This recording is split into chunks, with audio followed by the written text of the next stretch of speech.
diventa importante per chi non è avvezzo a concetti giuridici, e io sono qua per questo, cercare almeno di capire dal punto di vista in maniera così anche generale, elementare, alcuni aspetti fondamentali di quelli che sono i rapporti fra le norme, perché se non si capisce questo non si avrà mai una cognizione piena di quello che è effettivamente il valore di una norma costituzionale rispetto a qualunque altra norma.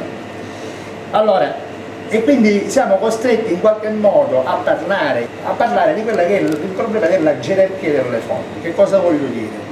La gerarchia è un concetto che implica che c'è una scala, evidentemente, di valore rispetto alle norme giuridiche, come rispetto a tante altre cose, giusto? Se noi parliamo di colore, ci può essere un colore che è intenso, forte, e uno che è dello stesso colore, ma una gradazione, una tinta più chiara, giusto? Perché è diluita, perché ci mettiamo il bianco magari. Questo per fare capire, evidentemente nella gerarchia chiaramente c'è una scala dove convenzionalmente chi ha fatto le norme giuridiche, ha costruito l'ordinamento giuridico, ha messo al primo posto le norme costituzionali. Poi ci sono le leggi ordinarie, io ve lo dico così brevissimamente in 4 battute, così quantomeno ci facciamo un'idea chiara di questi concetti. Norma costituzionale, leggi ordinarie, regolamenti, e poi ci sono gli usi, la prassi, la consuetudine, eccetera. In realtà rispetto alle norme costituzionali c'è una sorta di zona intermedia che è data, ed è quella più complessa, che è data dall'esistenza di normative che sono extra, diciamo così, ordinamentali, cioè che non appartengono direttamente all'ordinamento nostro italiano, ma che costituiscono il frutto di accordi, di trattati, oppure l'operatività immediata, l'efficacia diretta delle norme del diritto internazionale, che possono derivare sia da trattati veri e propri e che da un compendio di norme che derivano un po' dalla prassi.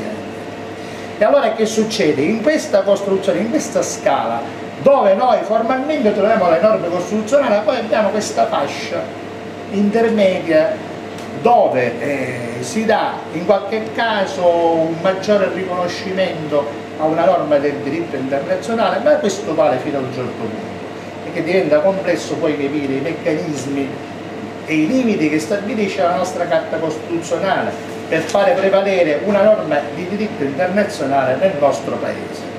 E allora che cosa succede?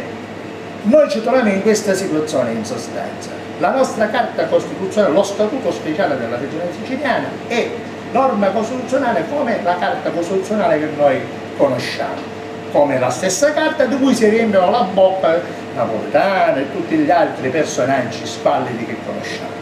Ebbene, il problema di fondo è questo qua.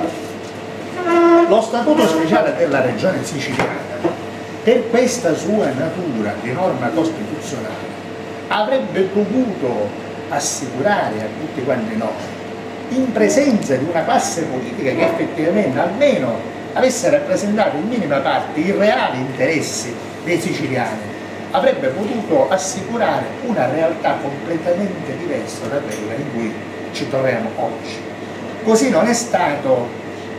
Per quale motivo? Perché evidentemente chi ha cercato il consenso dei siciliani per rappresentarli a Palazzo dei Normanni lo ha fatto giammai per soddisfare gli interessi dei siciliani, ma lo ha fatto per soddisfare gli interessi personali. E lo ha fatto come però? Lo ha fatto evidentemente svendendo quelle che sono le nostre fondamentali prerogative, che avrebbero dovuto in prima battuta costituire una barriera formidabile rispetto agli attacchi, alle aggressioni normative da parte dello Stato centrale nei confronti del nostro sistema e della nostra regione e del nostro popolo, aggiungo io. Così non è stato, perché purtroppo nel corso degli anni abbiamo avuto la dimostrazione che la maggior parte dei politici, dei presidenti della regione, degli assessori, di tutti i rappresentanti dell'arco, diciamo, politico presente alla regione siciliana, hanno semplicemente dimostrato in primo luogo di ubbidire agli ordini dei partiti nazionali, quindi alle segreterie nazionali, e quindi in base a questo non hanno mai potuto evidentemente nemmeno tentare di dare esecuzione concreta a quello che era lo scopo stabilito nel patto, perché lo statuto speciale della regione siciliana è un vero e proprio patto internazionale quasi a questo livello.